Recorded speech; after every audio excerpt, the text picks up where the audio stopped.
Welcome back to the 66th episode of the BatChums podcast. I'm Drew Leiter, and joining me tonight is my co-host, the man, the myth, the new legend, Mike Gordon. Howdy. 66? We're still in 66. So I guess it's the 66th episode of Batman 66, right? Yeah. Uh, yeah, this is actually the 30th episode of season two. I don't know how that plays out in terms of math, but yeah, so math is not my strong suit. So, but anyway, I did think it was kind of fun. So we're getting close to seeing ones that aired in 67. We're not quite there yet, but we're getting close to 67. Get close. And Well, we we got, have guests with us, Drew. yes, I was just going to say, we have guests once again. They're still here. They're still Wow. here. I guess the sound of the drum didn't drive them away. We have Charles and Elaine with us from the Monkeeing Around podcast. Welcome back. Thank you very much. And I'd like to point out that you guys appeared on our 66th episode of Monkeying Around, which we noted at the time because both the Monkees and Batman debuted in 1966. So it's all coming together. It is all Yep. coming together. Didn't ask you this in the first part, but I was kind of curious. Are there any connections between Chad and Jeremy and the Monkees that you know of? Any direct or indirect connections? Did they sort of work with the same musicians or anything like that over the years? I know that, Chad and Jeremy were from the UK, Mm, but I didn't know if they ever even, because I know that the Monkees did a lot of touring with other bands from that right. era. Herman's Hermits, for example, and all that. So I didn't know if there was ever any sort of connection with them. Well, I once saw Mickey Dolenz and Jeremy Cloud on the same cruise.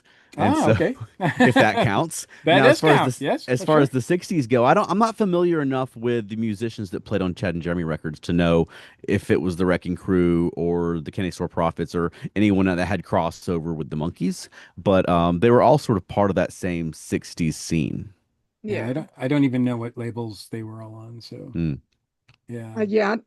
I do know that like they broke up, but then they got back together a few times to go on kind of like the Monkees. When the Monkees went back on tour on their 20th anniversary, the first run, it was Herman's Hermit, the Grassroots, um, Paul Revere and the Raiders, and then there was somebody, and I think Chad and Jeremy would go on some of those review tours with the mm. Grassroots and others, but not the Monkees, like festival time kind of shows with, you know, go relive the 60s and, they would go on those, but I don't know of any connection directly to the Monkees with them. Yeah, you're right, Elaine.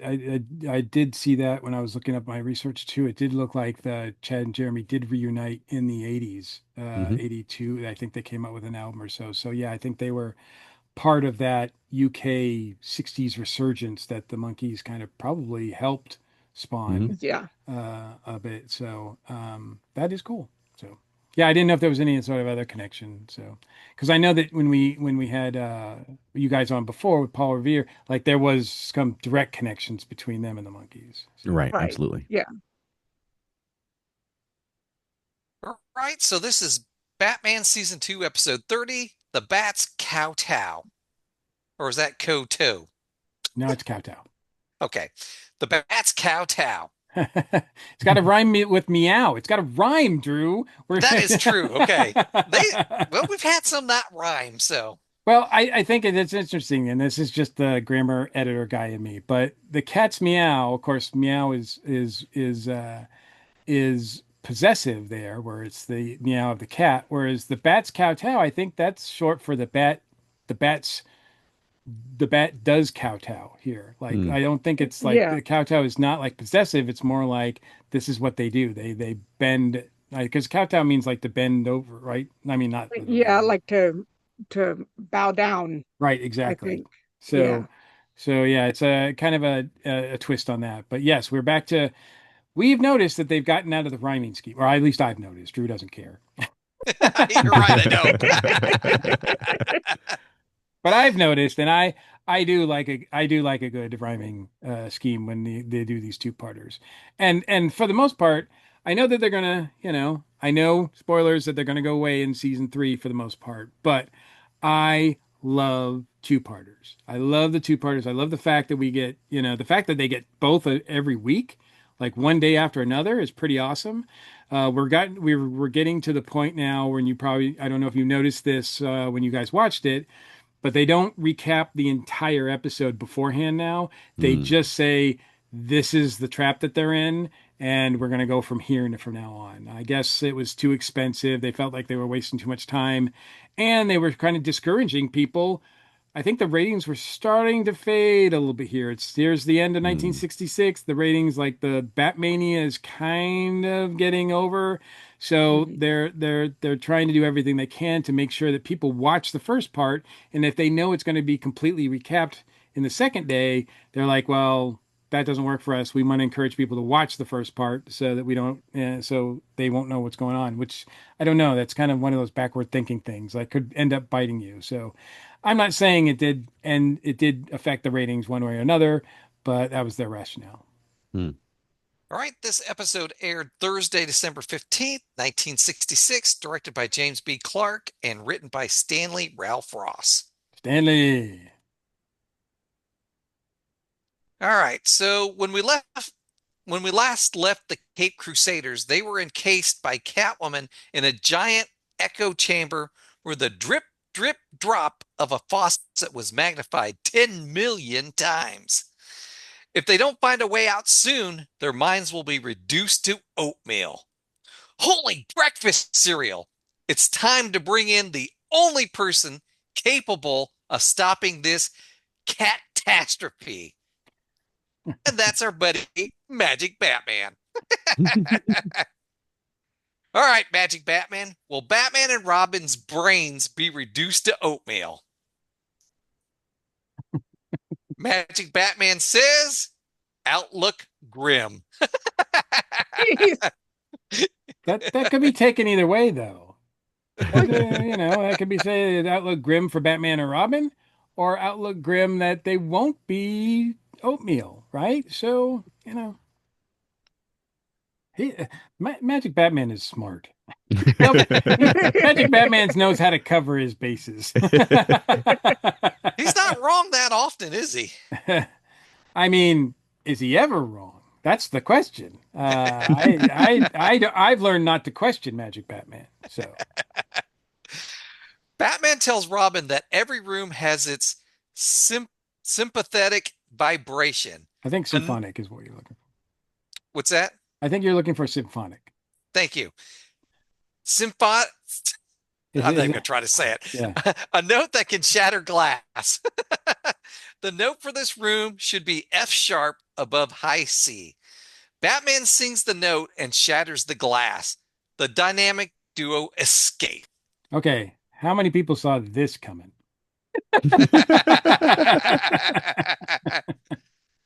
Well, we've seen them sing before in the It Liberace has episode. it has been established in the Liberace two-parter that Batman and Robin, first of all, they know the musical scale. Mm. They are aware of the musical scale, and they know music really well. They can listen to music and tell you whether or not it's a recording, whether someone's off key.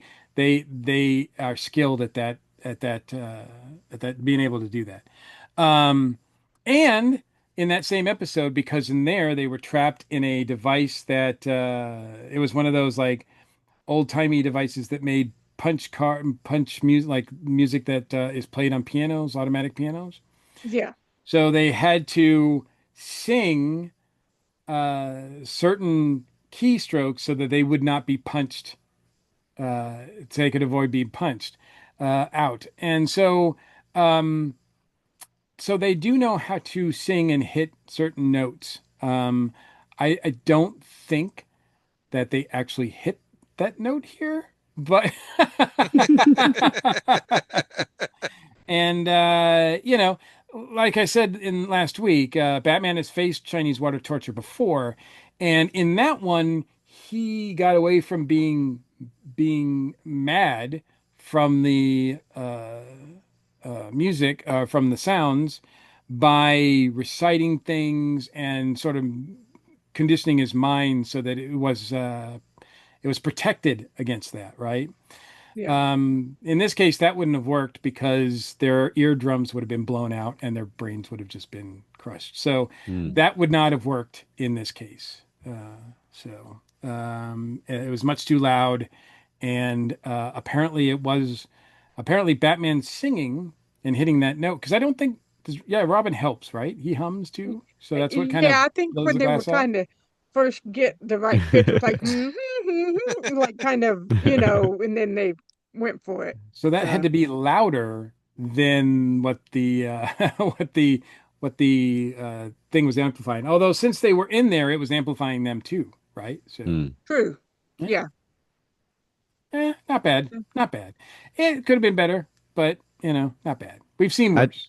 I do like the theme of the sound and music and singing for the trap and the escape. I think that complements the episode very well. Yes, Right. absolutely. Absolutely. Yeah. Definitely it sounds like yeah, it definitely has that sound theme. Hmm. When it started, it seemed like we were going to go down a different road because Catwoman was busy framing her other league of villains to so that would confuse Batman and the police. But she quickly disposes of that and decides that she's going to go right for just the voices and getting money from having yeah, holding the voices hostage basically. Mm. Hmm. If you see me get up, it's because I'm being attacked by a cat. Ah, well, how appropriate. He decided he needed to throw my office door open. And I'm like, Very meta. we don't need background noise, cat. Well, a Of cat course, trying to create noise is definitely on brand for this episode. he Yeah. doesn't like my office door closed. Of course, his food's in here, so I expect him to come in. What a catastrophe. Yes. But we've seen Toby on the show before back in season one. Yeah, I Oh, was gonna say you should have like brought him out because then we could have been Well, included when counted I of the got up to cat close the video. door, he ran out. So Ah, gotcha. Because he's camera shy. I get it. like apparently. And he's like, you will not exploit me. Just because if I make an appearance, that makes you a cat video and you'll get more clicks. So, Well, if he comes back in here, he must have came in from outside. because So if I, he comes back in here, I'll try to snag him up. yeah, and then I can hashtag it cat video, and then we can get much more likes. He'll want attention after the show, of course. Of course, of course. I have cats myself. I know. Batman confronts Benton Bellgoody and learns that Catwoman plans to steal the voices of Chad and Jeremy. I was surprised to see Joe Flynn again. I thought he was just going to do this cameo in the first part. He shows up in the second part too, and he's just as funny here. And he even goes into a little story about where he's from, like when Batman says start from the beginning, and he starts telling about where he's from and everything, which is actually where like the actual town where Joe Flynn is actually from, oh. and everything like that. So I did think that was kind of funny, and yeah, I like Joe Flynn. So he was a good use of him here. At Gotham City Hall, on the other side of town, Chad and Jeremy perform Distant Shores before a live audience. Catwoman and her kitten show up wearing special sunglasses. Using her special device, Catwoman steals the voices of Chad and Jeremy. So we get Distant Shores played here. We actually get a song, uh, kind of not. I mean, it's played out. It's interrupted a little bit, but it's played out. We see them play. Distant Shores, one that you guys are familiar with. Hmm. I was not familiar with the song. But I don't know the names of them, but I know that like I've heard them. I'm like, oh, I know that song, but I don't know the names of their songs. So Right. gotcha. yeah. And I don't know if this one was a particular hit for them, but I don't know. I know it was released as a single. Um, but this is what they should be doing. It's the same sort of thing the Monkees did. I mean, use television to promote the music and music to promote Hmm. TV shows. And so I thought I love that they got some of their actual music on here, as opposed to, like I said last week, Paul Revere and the Raiders did not. yeah, no, Right. yeah. The That's true. That's true. So, according to this thing I see here, and I don't know how accurate it is, Chad and Jeremy performed their last hit song, Distant Shores, Hmm. and then later on they perform a non-hit for them, which Hmm. we will get to later. But go ahead, Drew. Oh, Batman and and I also want to say that Catwoman and her crew's glasses look really cool. Like I Hmm. just think Yeah. they just look like the coolest cats in those glasses. I have seen Catwoman cosplay before. I've never seen anybody wear the glasses. So Mm. for anybody who's cosplaying out there, if I see you and you're wearing the cat goggles, Yeah. man, that'll be like chef's kiss. Like that'll be awesome. That if I ever was get a chance to cosplay as one of her like kittens, like one of her crew, because that's a pretty like cool outfit to make, I think, and walk around in. Hmm. Might even be, the jacket might be uncomfortable come Dragon Con time, but it would be Yeah. still something doable. You got the sort of the cat ears, and yeah, I would want the goggles. I would want those glasses because I thought they looked pretty cool. Batman and Robin show up. Catwoman whistles and Enid turns off the lights. Batman and Robin cannot see anything, but Catwoman and her kittens can because of their night vision glasses. Yeah, cat Robin vision. Ro- Robin wants to go after Catwoman, but Batman tells him it's too late. Batman lights a match, stating they must stay here and restore order to protect 5,000 screaming teenagers. There's a couple things wrong with that. One is that there's no way there's 5,000 I people in know. No. that. 30. Maybe. Yeah, and the girl that goes on later to play Dinah Girl is in that crowd too, Hmm. and she's there. But yeah, there's only like a handful of people there. So, Do Yeah. you think that um, was intended to be witty, or was the screenwriter being optimistic? I've never met Stanley Ralph Ross, but looking at a lot of his scripts and his episodes, he is very optimistic and ambitious Okay. about what he tries to pull off. So It's in the there's script. They've got to get him in here. exactly, Yeah. exactly. So, but this is also, we mentioned before in the first part the press conference that they did with all the screaming fans, and now they're answering all these questions, sort of like the Beatles and Hard Day's Night and stuff like that. That the concerts, the girls going crazy, is also a very, very on brand thing at the time. Oh yeah. And Yeah. I don't know so much that happens at concerts now, but boy, back then you look at all Mm, the footage of all the bands that were playing, including the Monkees, and girls are going crazy. Elaine, you go to a lot of boy band concerts. You want to yeah, chime in I was here? gonna say it depends on who you're going to see. Now, if you're going to see Metallica, no, everybody's just gonna be. If you're going to see New Kids on the Block, you will see grown women screaming, Gotcha, gotcha, screaming and losing including their myself. minds. Yes, including myself numerous times. Yeah. Um, so Excellent. yeah. Boy bands and that kind of stuff. Yeah, it still happen. Yeah, Yeah, and Chad and Jeremy would have definitely been part of that. Hmm. yeah. Yeah, But so but actually, I think people don't look at it as that crazy now. I think because of everything that happened in the 60s. Like all the women lost their mind in the 60s, but it made it okay for me to lose my mind at concerts now. Nobody, I mean, you just expect it now. Like if you were to see footage of a boy band concert, you expect the girls to be screaming. It's not weird yeah. anymore Elaine, do you because charge the stage? no, because the security guys are way bigger than I am. Never, Um, never toss the undies. no. But I usually well, not usually, but I sometimes do the VIP where I get to go backstage and hug them all anyways. So that, Gotcha. Gotcha. But we're more civilized about it now. yeah, You And you undies are you more expensive than they used to be. you pay a premium price and you get yeah, to interact rather than yeah, just like go and scream your yeah, lungs out. yeah. Plus, I don't want to hurt them. They're not young anymore, so None of us are. None of us are. Oh, oh.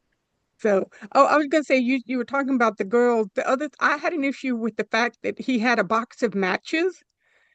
Where was Batman keeping this box of matches, and why didn't he have a flashlight? Did he not? I mean, He Well, didn't he's have got a his utility utility belt. belt. He had it back. Yeah, well, did they go? I don't know if they went straight to the concert from that. They surely must have got. They have spare utility belts in their Batmobile, maybe. I don't know. Okay, well then why doesn't he have a flashlight in his utility belt? Matches seemed like the illogical choice for me, but that Yeah. was The other thing that, well, I was sort of like puzzled by why Robin was like, let's go after them, and I'm like, how do you know where they're going? true. True. It's completely dark. They can see, you can't. Like, work it out, chum. Yeah, Yeah, good luck with that. You're gonna fall off the stage. But, the fact that Batman was more concerned about the citizens, that tracks. yeah, Let the villains have their day. You got to worry about the safety of the citizens. The next morning, Batman and Robin appear on the Alan Stevens television show. Batman promises that Catwoman will be captured and that the voices of Chad and Jeremy will be restored before another sun sets on Gotham City. Okay, so I know it really is hard to discern, but Alan Stevens is a play on Steve Allen. I know it's really confusing. Like it's like, oh wow, I wouldn't have never got that, right? I caught that one. I did catch that one. The writer didn't waste a moment coming up with that name and just kept on plugging along. uh, it seems weird to me to try to explain who Steve Allen is, but I'm sure that there are people watching or listening that have no idea who Steve Allen is. Steve Allen was like a fixture of the 60s, 70s, 80s. He even worked in the 90s. He was in the movie Wow. Casino with he had an appearance in Casino with the Martin Scorsese movie. So this guy was just a staple, and usually he played sort of a like talk show hosts, or he had his own show for a while in the Yeah, 60s, the Steve Allen Show, and he did skits and everything like that too. But I think primarily he was in roles where he was an interviewer or a newsman or a reporter, journalist of some kind, or a talk show host. I think that's what I usually see him as.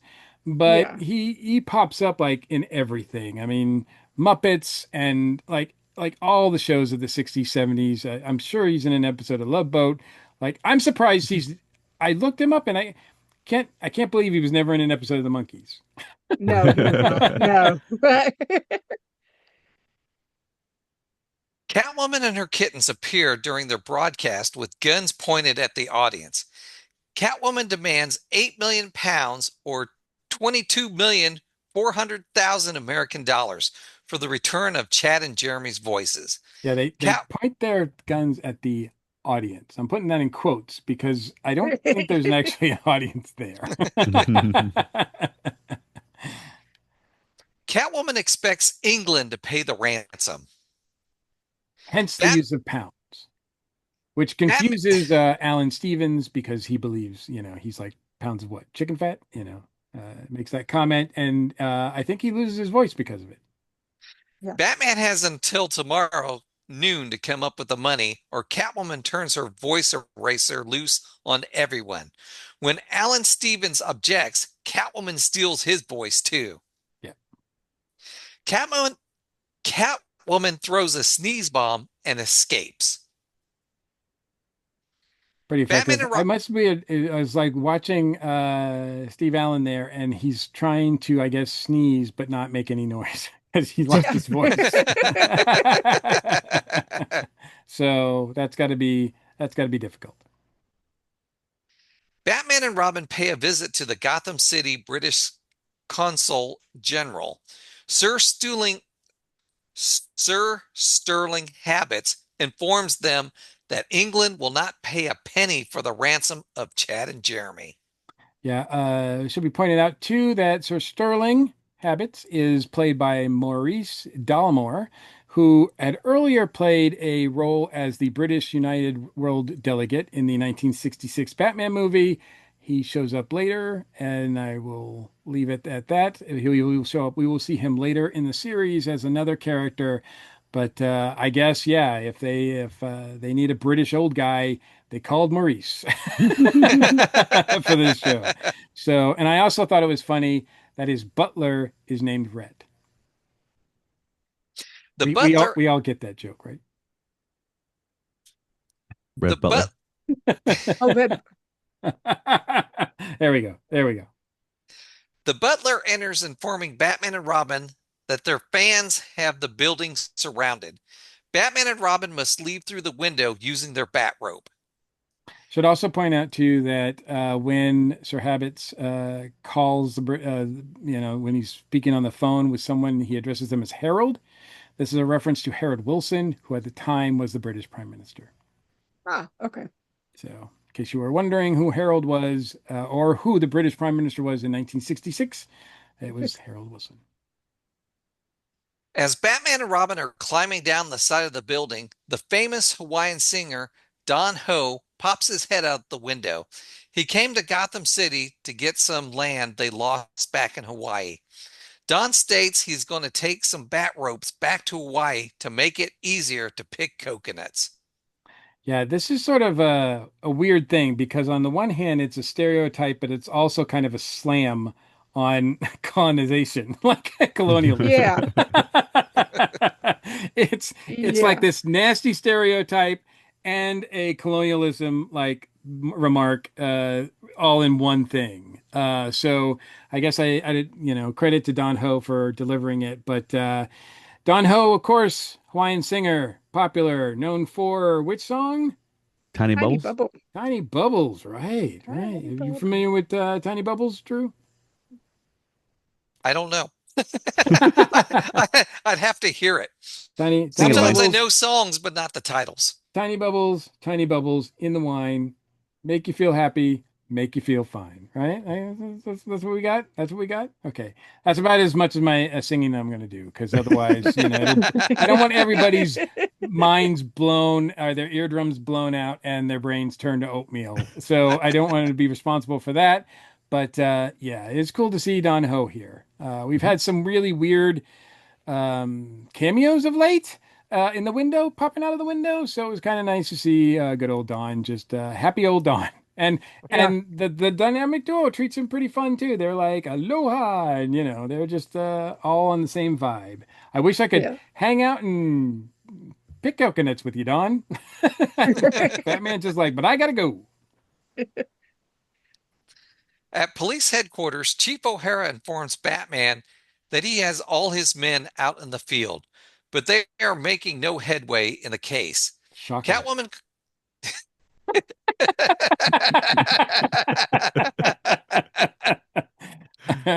I mean, really, like, and the sky is blue. In other news, yeah, go ahead. Sorry. Catwoman called him this morning, and Chief O'Hara recorded the conversation. Hey, that is a useful thing that Chief O'Hara does. Nailed it. Holy resourcefulness! Batman and Robin listened to the recording. Even Robin is shocked. Holy resourcefulness. My goodness, you did something useful. This is awesome. It's awesome. Catwoman tells Chief O'Hara that he has 4 hours before she starts using her voice eraser on everyone. Today, Gotham City, tomorrow, the world. Which is the phrase that is shown on the United Underworld logo that Ooh, is in the submarine hideout for the Catwoman, Joker, and Penguin and Riddler in the movie. nice. She is quoting. So, like I said, sometimes we're surprised that there's actually continuity. Right. Like she remembers that phrase, even though she wasn't even in that movie. Right.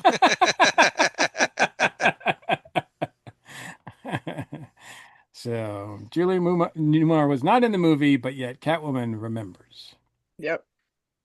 Batman states he heard a noise in the background and wants to identify it using the Bat Sound Analyzer in the Batcave. Batman tells Commissioner Gordon not to worry. He'll have his voice back before he can say Jack Robinson. Probably true. That I don't. If that's a reference, I couldn't figure it out. I don't know what that was a reference to. Sorry, I looked up. There was just too many Jack Robinsons. If you Google it, I just couldn't figure out what that was referring to. So sorry. If anybody knows, you know how to contact us. Back at the Batcave, Batman and Robin discover the noise in the background on the recording are three hair dryers. Unfortunately, there are over 2,000 beauty salons in Gotham and not enough time to check them all. There are a lot of ugly people in Gotham. If there are 2,000, that's a lot of beauty salons needed for one city. I mean, that's a lot. Batman sends Robin topside to see if Chad and Jeremy have recovered their voices through natural means. Batman continues to work on a solution in the Batcave.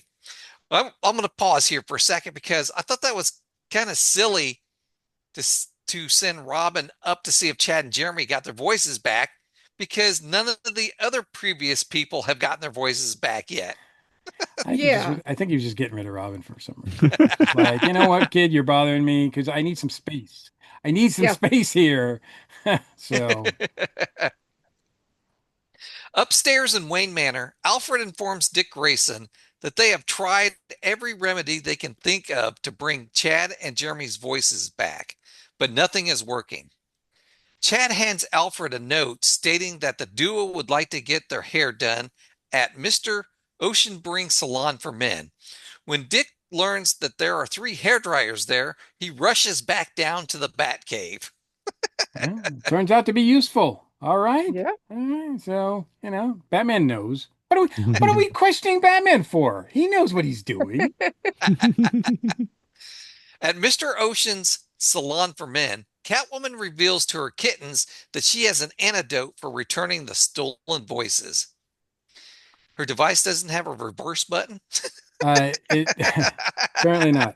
It should be pointed out too that Mr. Oceanspring is a pun or play on Sebring, which is Jay Sebring was a legendary men's hairstylist in the 60s, did hair of men and women, and was just very, very, probably one of the most popular hairstylists in the world, certainly in LA anyway. 3 years after this, unfortunately, he'll be among those with Sharon Tate and three other people that were murdered by the Charles Manson family. So I had a couple of things to add about Jay Sebring as well.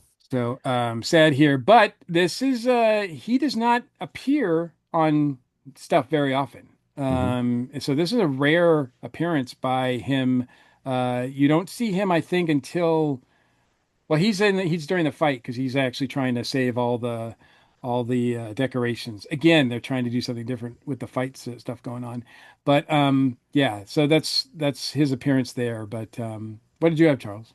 Jay Sebring famously did the DeForest Kelly's haircut before he appeared on Star Trek. Oh, wow. Roddenberry sent him to Jay Sebring for a $35 haircut, which at the time was a pretty pricey haircut. Yes. He was not cheap. Jay Right. Sebring stuff was not cheap. Yeah, they wanted Kelly to have a Brainy Kennedy look. There's actually was a news article about it in 1967 that you could find online. Wow. But also, Jay Sebring obviously was dramatized in Once Upon a Time in Hollywood. The soundtrack of which features Chad and Jeremy and Paul Revere and the Raiders and Batman and Robin. That's true. That's true. They're doing a promo, right? Right. Doing a promo for the show. That's right. Very cool. Nice tie-in. Yeah. But yeah, so and I guess in that movie he's not murdered. Correct. Yep. That's correct. Spoilers for Once Upon a Time in Hollywood. So. Right. The bell chimes that it is noon, and Catwoman goes to the phone to make a call. Batman and Robin interrupt, telling her she has the wrong number. A fight ensues. As Batman and Robin are finishing up the henchmen, Catwoman runs. Batman tells Robin to stay behind until Chief O'Hara arrives. Batman chases after Catwoman. Catwoman surprises Batman by jumping off an emergency ladder and landing on him. Catwoman can't decide if she wants to kill him or steal his voice. Batman states that whatever decision she makes, it will be the wrong one. Catwoman tells Batman to beg for his life, but he refuses. Catwoman can't bring herself to do it because of her feelings for him.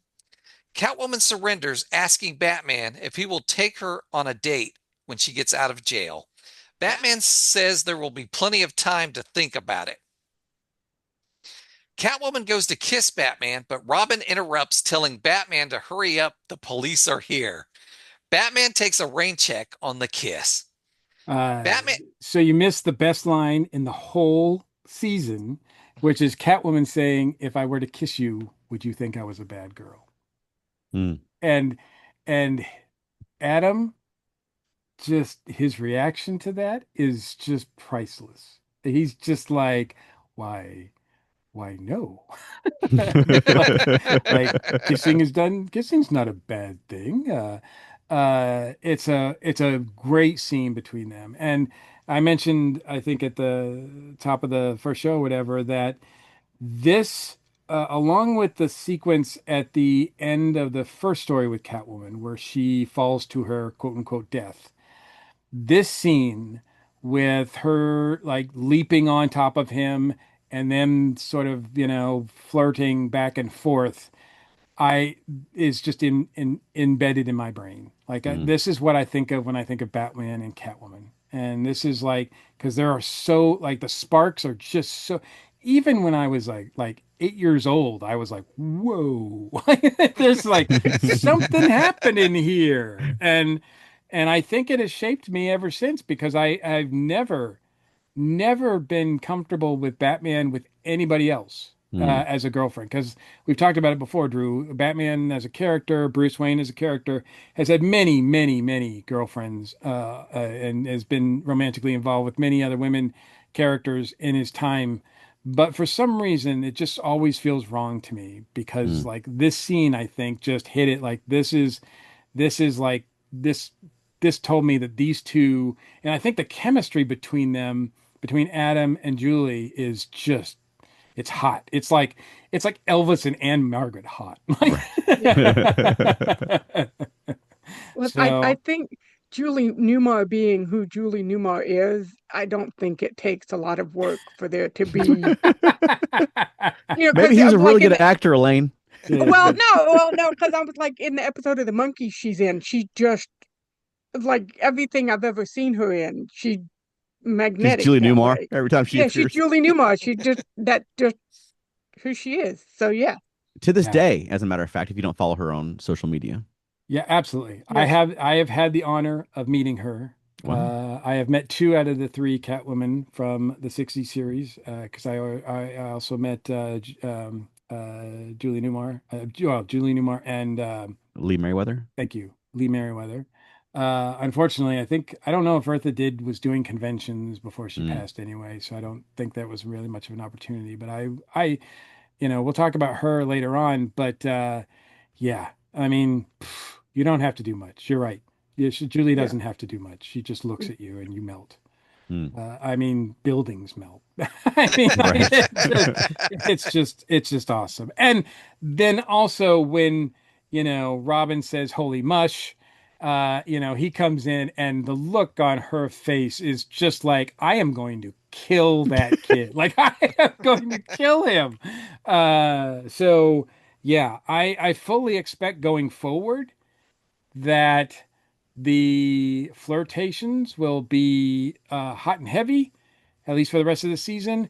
And if I'm not mistaken, Robin will be target number one for her as far as wanting to eliminate, because without Robin, she might feel that Batman is hers. Mm. So she also references the time that Batman saved her life, Oh. from that first encounter. Or no, sorry, not the first encounter, because the first encounter is she leaps to her death, quote unquote. The second encounter is where she's on the building. She's on the edge of the building, and Batman saves her, literally like saves her life. Like they're on a like a very thin rope together, and he risks his life to save her. So she remembers that and references it here, which is, that's the advantage to having the same writer for all of those. Mm. Mm.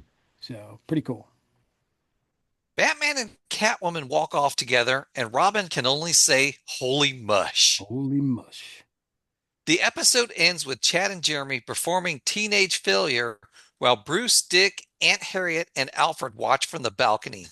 Commissioner Gordon joins them, hoping that he hopes one duo won't fall into antiquity. Aunt Harriet answers, "Batman and Robin." Commissioner Gordon states she took the words right out of his mouth. Yeah, yeah. Even Aunt Harriet's like, yes, we know, Gordon, you're so obsessed with Batman and Robin. Even Aunt Harriet started to hear it about it. But prior to saying that, when Gordon shows up, why is he there? He is at the concert at the urging of his grandchildren. Drew, how does Commissioner Gordon have grandchildren? Do you want me to explain this to you? I mean, don't you see what's wrong with that? As far as we know, he has one daughter, Barbara. Oh, Does yeah, that's Barbara right. have No. kids? Does You did Barbara have not know? kids? Does Barbara have kids that could be old enough to enjoy Chad and Jeremy? In fact, kids at all?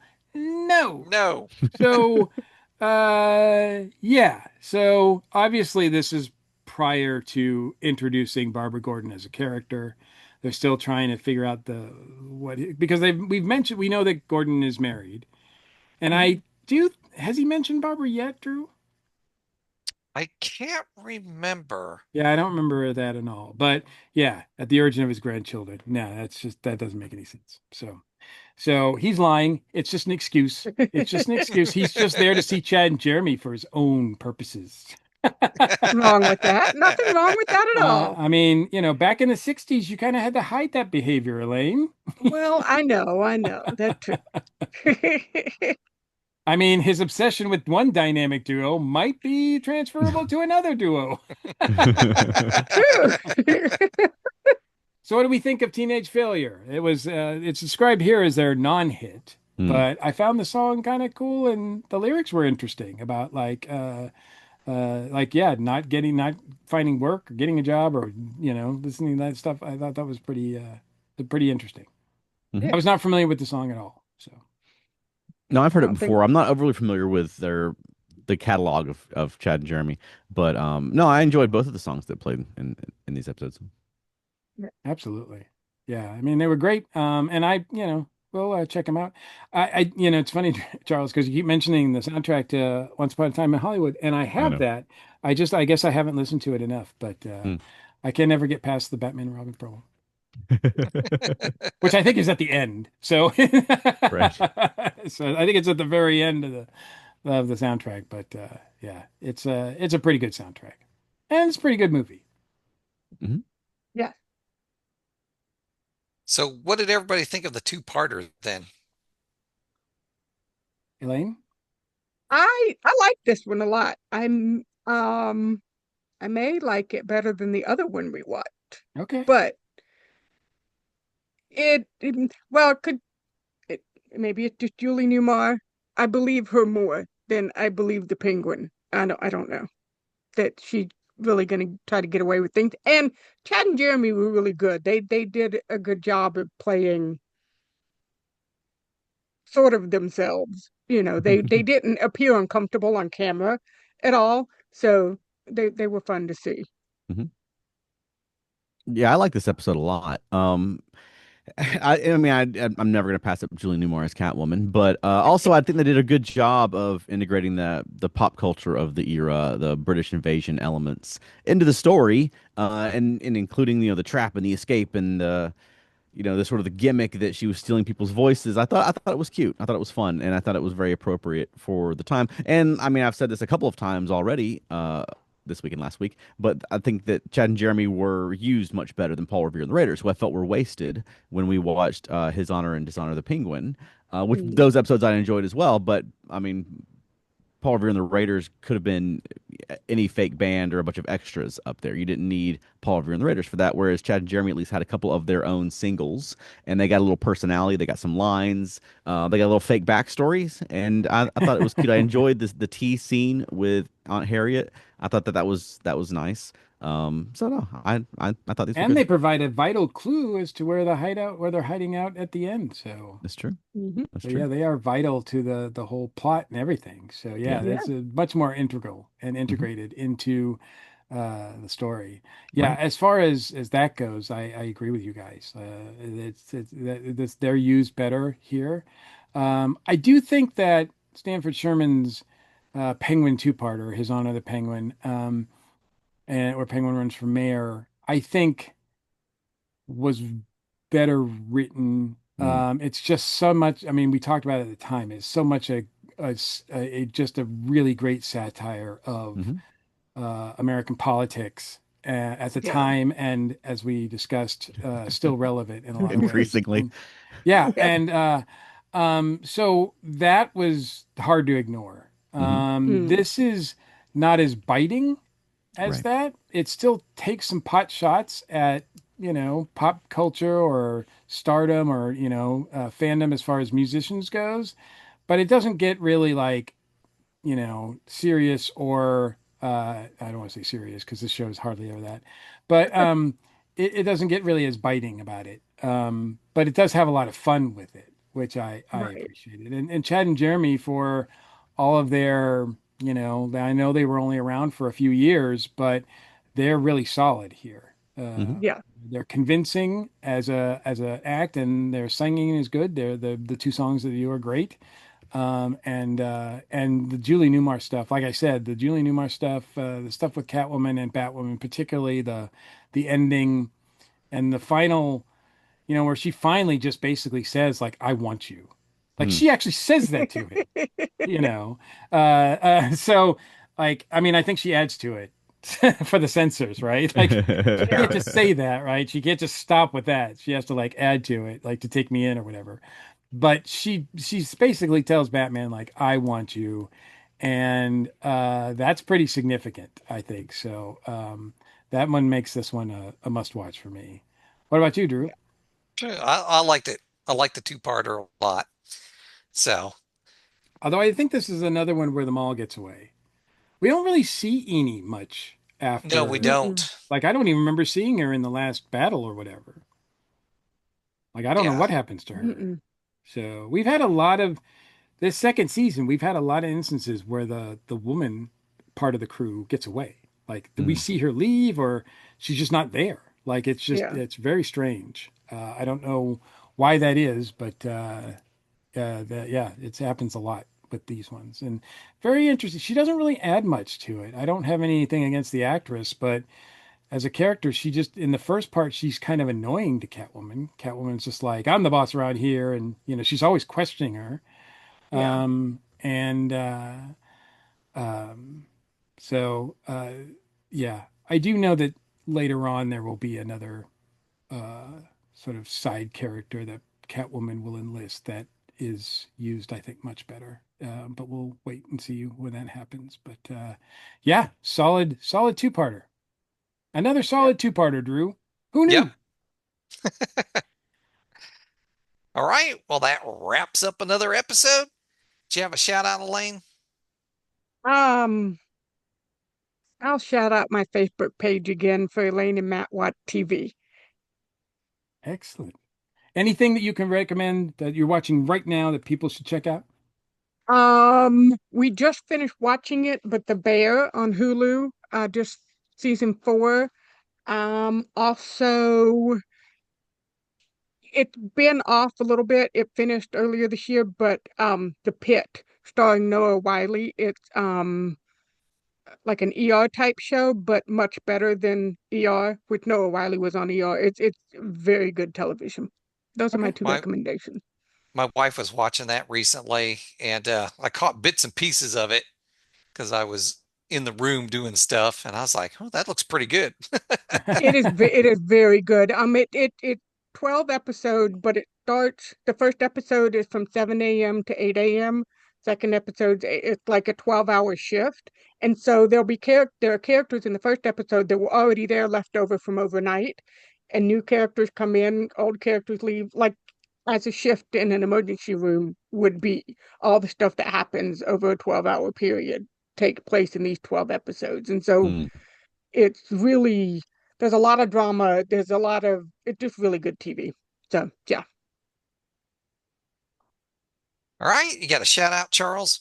I have a few actually. Shout out for Felt Nerdy. And assuming this comes out before Dragon Con, we will be getting geared up at that time and scrambling rapidly for Dragon Con because we are doing 5 shows at Dragon Con this year, both adult and all ages, because we have mental problems. But we actually do turn things down. We actually turned several things down this year, and still we're doing 5 of our own shows at Dragon Con. And Veronica will be appearing again in the Subspace Rhapsody Picture Show in the Star Trek track, and yeah, so come see us at DragonCon. Come find us. Also, Earth Station Trek, our podcast about Star Trek, where we go live on Thursday evenings on YouTube, talking about the latest Star Trek or a legacy Star Trek topic, and it comes out after the fact on your favorite podcast platform. Please like and subscribe and give us a star or something. Listen to our show. Uh, Also, Monkeying Around, a podcast about the monkeys, where we every now and then we'll have an episode talking about the monkeys. And so we've had a little unexpected hiatus as we're all dealing with some real life things, but we're going to be back at it soon. And we've actually got 3 episodes in the can, waiting for me to edit them and put them out. Excellent. Excellent. All right, do you have a shout out, Mike? I do. I'm going to piggyback off your shout out from last week because I got to appear with you and Cletus on the Earth Station DCU podcast to talk all about Superman. So it was great experience to see the movie and to talk all about it. And now we can be considered a cat video. There we go. He looks so excited to be on camera. Yep. All right, I snagged him before. His cat goggles are very convincing. So, and it's great to be always great to join you and Cletus talk about all things DCU, get out of the Batman 60s bubble sometimes we find ourselves in and see what's happening these days. And yeah, the Superman movie is just came out, so I was ready to talk about it with you guys. So that was a lot of fun. Yeah, it sure was. All right, and for my shout out, I guess I'll shout out about Toby. You guys just saw him. Shout out to Toby. All right, if you'd like to comment on anything we've talked about tonight, you can reach us at our feedback line, 317-455-8411. You can leave us a message, text us, or you can email us at batchumspodcast@gmail.com. All right, you ready to get out of here, Batchum? BatChums are ready to move out. Atomic batteries to power, turbines to seat, turbines to speed. Thanks for joining us, and we'll see you next week. Same cat time, same cat channel. Of course, we're not going to have Catwoman next week again. Yeah, don't you worry. The puzzles are yet to come.